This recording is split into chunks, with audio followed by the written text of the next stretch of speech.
table, j'ai envie de dire, nous allons parler du repas gastronomique, français sous ses différents aspects, avec deux invités. Pierre Saner, bonjour.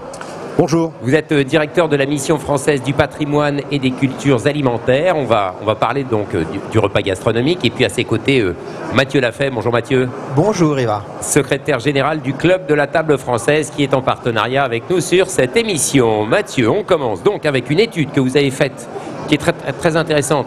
On va la développer un petit peu aujourd'hui et puis tout au long de la semaine. Concernant le repas gastronomique, un vrai patrimoine et un vrai patrimoine immatériel, avec deux questions intéressantes et des chiffres assez surprenants. Merci. Effectivement, dans le cadre de cette enquête qu'on va dévoiler tout au long de la semaine et qui a été réalisée à l'occasion des 10 ans du club, nous avons demandé aux Français s'ils avaient connaissance de l'inscription du repas gastronomique des Français au patrimoine culturel immatériel de l'humanité par l'UNESCO. Vraie question, hein. Je ne sais pas si vous le saviez, moi je ne le savais pas honnêtement. Et alors vous faites partie des Français qui ne le savaient pas, mais 42% des Français avaient connaissance de cette inscription. Elle a 8 ans, effectivement c'est un sujet, la gastronomie, qui est important dans notre pays, et forcément cette inscription a concerné un certain nombre de nos concitoyens. Je rappelle l'intitulé, est donc inscrit au patrimoine culturel immatériel de l'humanité par l'UNESCO. Voilà, donc c'était en 2010 au mois de novembre, et on a demandé une deuxième chose aux Français, c'est cette reconnaissance, est-ce qu'elle est source de fierté pour eux? Et 85% de la population nous a dit oui, c'est une source de fierté, tout à fait une source de fierté, 40%, et plutôt une source de fierté, 45%. Donc, mis bout à bout, on a 85% des Français qui pensent que cette inscription est une source de fierté. Et j'imagine que Pierre Saner nous dira pourquoi il faut être fier de cela. Alors voilà, effectivement, j'ai une petite question, Pierre. C'est ce côté, un vrai patrimoine immatériel. Moi, alors quand on me parle de table, c'est tout sauf immatériel. Alors, on peut reconnaître évidemment une sorte de petit paradoxe entre ces deux intitulés. Il n'y a rien de plus tangible et matériel que d'ingurgiter des bons aliments. Et c'est pas ici, au cœur du salon de l'agriculture, qu'on va dire le contraire. On va aller vendre des tartines d'immatériel et des verres de vide. Non, absolument. Ce qui a été célébré, et avec le repas, on comprend bien, on embrasse toute la gastronomie, toute notre culture alimentaire, de ces producteurs, de ces bons produits. Il n'y a pas de gastronomie, il n'y a pas de bonne gastronomie, ce sont des bons éleveurs, ce sont des bons viticulteurs, sont des bons maraîchers. Et au fond, ce repas gastronomique, c'est la communion autour de la table, célébrant les bons produits, mais aussi, on en parlera, la conversation, l'accord des mets et des vins, cette pratique sociale qui fait que nous, Français, sommes heureux de nous retrouver pour des moments festifs autour d'une bonne table. Français, européens et dans le monde aussi bien sûr. Allez, soyons un petit peu chauvins, on va parler du repas français. Alors quand on dit repas gastronomique, ce n'est pas que le grand repas gastronomique qu'on peut servir par exemple à l'Élysée ou à l'occasion d'un banquet ou à l'occasion d'une fête particulière. Ça recouvre l'ensemble des repas. La gastronomie, c'est l'art de bien manger et de bien boire. Ça recouvre l'ensemble. Et évidemment, un repas gastronomique est ce repas que la plupart d'entre nous avons pu prendre peut-être dimanche dernier autour d'un bon poulet très simple, par exemple, très populaire. Un bon label rouge, poulet rôti avec des bonnes frites, des pommes de terre, etc. Des bonnes pommes de terre, quelques carottes, voilà. Des produits aussi, tant qu'à faire, de saison. Et puis c'est l'exemple qu'on peut tirer et qui participe aussi du rayonnement de la France.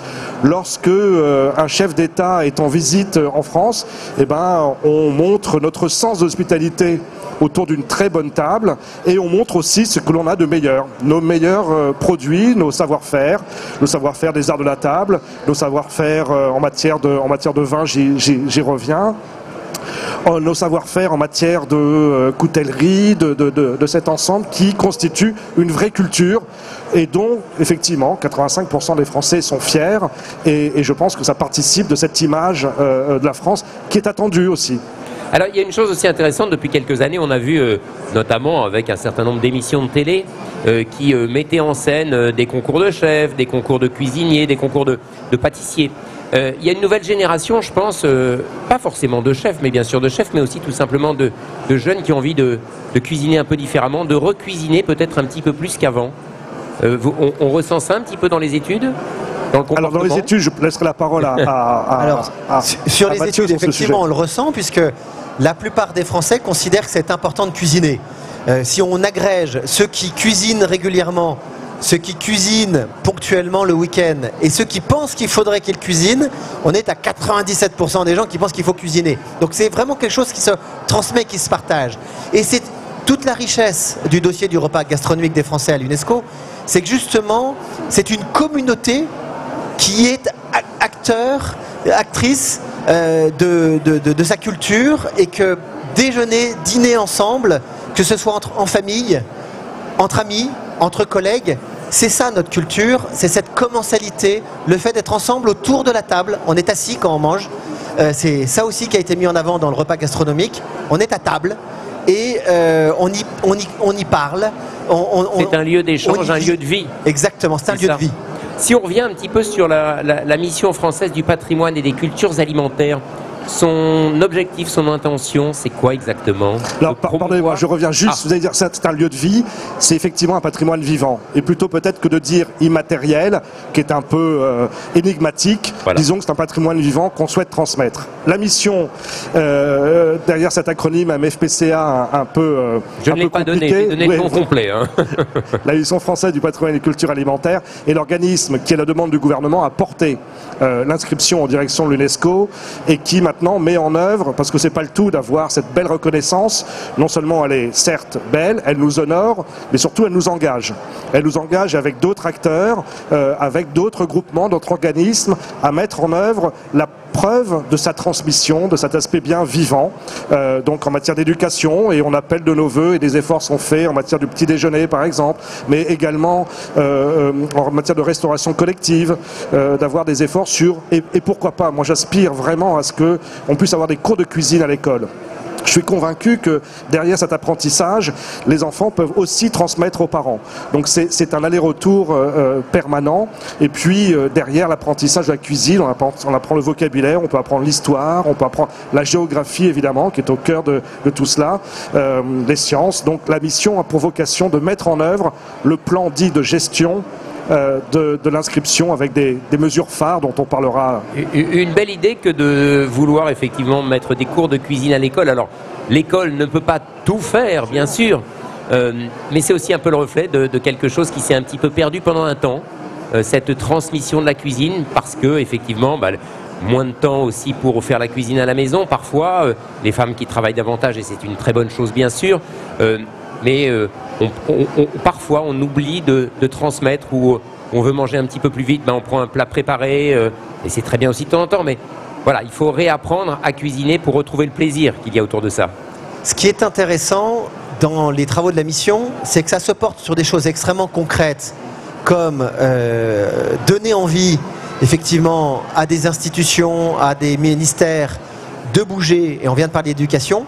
Et puis il y a aussi, dans le plan de sauvegarde, d'autres éléments, et je pense notamment aux cités de la gastronomie, d'avoir des lieux qui cristallisent